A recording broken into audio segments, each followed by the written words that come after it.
नमस्ते मेरे प्यारे भाइयों और बहनों, आप सभी का राघव मोटिवेशन चैनल पर स्वागत है। दोस्तों, अगर आप इस कहानी को अंत तक पढ़ते हैं तो आप अभी से ही अपना समय बर्बाद करना बंद कर देंगे। दोस्तों, आज के इस गौतम बुद्ध की शिक्षाप्रद कहानी से आपको बहुत कुछ सीखने को मिलने वाला है, इसीलिए इस कहानी को अंत तक जरूर पढ़ें। दोस्तों, एक बार गौतम बुद्ध अपने भिक्षुओं के साथ एक वृक्ष के नीचे बैठे विश्राम कर रहे थे। उस वृक्ष की छांव में बुद्ध अपने भिक्षुओं की जिज्ञासा दूर कर रहे थे।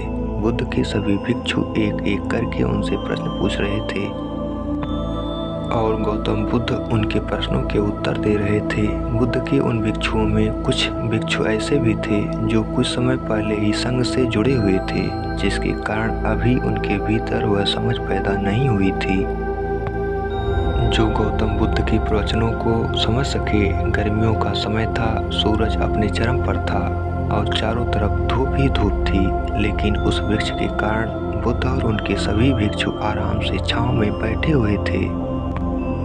इतने में ही गौतम बुद्ध के एक भिक्षु की नज़र एक बूढ़े व्यक्ति पर पड़ती है जो उस वृक्ष के पास से ही गुजर रहा था। वह भिक्षु उस बूढ़े व्यक्ति को देखकर अचानक से ही हंसने लगता है।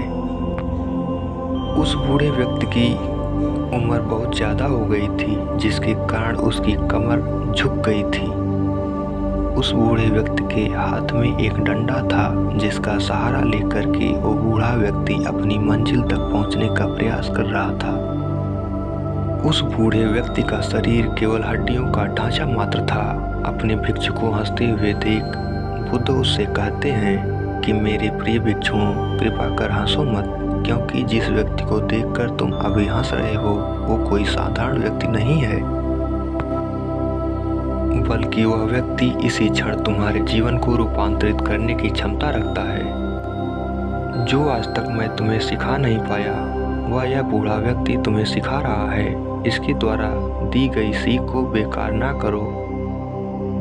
बुद्ध की ये बात सुनकर वह भिक्षु बुद्ध से कहता है कि मुझे क्षमा करें बुद्ध, पर मुझे ये समझ नहीं आ रहा है कि जो एक बूढ़ा व्यक्ति जो खुद अपने शरीर और अपनी बीमारियों से लाचार है, वो मुझे क्या सिखा सकता है।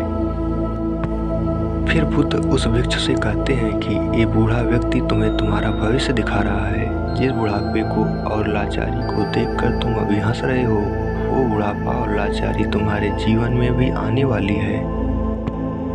वह बूढ़ा व्यक्ति तुमसे कह रहा है कि अभी समय है, इस स्वस्थ शरीर का अच्छे कर्म करने के लिए उपयोग करो।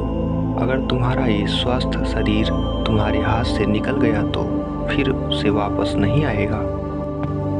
और अभी तुम्हारा ये शरीर सही से काम कर रहा है, जैसे कि तुम्हारे हाथ, पैर, आँख, कान और ये सभी चीज़ें सही से काम कर रही हैं। क्या यह छोटी बात है और क्या तुम इसे मामूली सी बात समझ रहे हो? यह घटना कोई साधारण घटना नहीं थी जो अभी तुम्हारे साथ घटी है, और ये घटना तुम्हारे जीवन को बदलने की क्षमता रखती है। ठीक इसी तरह की घटना ने मेरा जीवन बदला था, और इस तरह की घटना के कारण मैं आज बुद्ध हूँ। फिर वह भिक्षु बुद्ध से कहता है कि क्षमा करें बुद्ध, परंतु मेरे मन में यह विचार ही नहीं आया कि मैं उस बूढ़े व्यक्ति से कुछ सीख सकता हूँ। उसे देखकर केवल मुझे हंसी आ गई। ऐसा इसीलिए हुआ क्योंकि तुम्हें अपने भीतर कहीं ना कहीं लगता है कि जिस स्थिति में मैं आज वो बूढ़ा व्यक्ति है, उस स्थिति में तुम कभी नहीं आओगे। जिस बुढ़ापे का और लाचारी का सामना आज वो बूढ़ा व्यक्ति कर रहा है, तुम्हें लगता है कि उसका सामना तुम कभी नहीं करोगे, इसीलिए तुम उस बूढ़े व्यक्ति को देखकर हंस पाए। तुमने सच्चाई को नज़रअंदाज किया। अगर तुम सच्चाई को देख लेते तो चाहकर भी अपने आंखों के आंसुओं को नहीं रोक पाते, परंतु तुमने सत्य को अनदेखा कर दिया और तुम बहुत बड़ी संभावना से चूक गए। बुद्ध की ये बात सुन वो भिक्षु बुद्ध से क्षमा मांगता है और ये निश्चय करता है कि वह अपने स्वास्थ्य का उपयोग अपने अहंकार को बढ़ाने में नहीं, बल्कि परम सत्य को पाने में करेगा।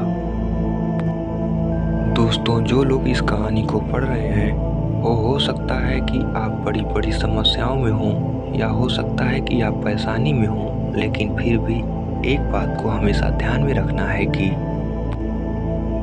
जब तक आपका स्वास्थ्य ठीक है तब तक आप किसी भी बड़ी से बड़ी समस्या से बाहर आ सकते हैं। दोस्तों, इसीलिए बुद्ध ने कहा है कि हमारा स्वास्थ्य हमारा सबसे बड़ा उपहार है जो हमें इस सृष्टि से मिला हुआ है, इसीलिए इसका उपयोग सही से करें।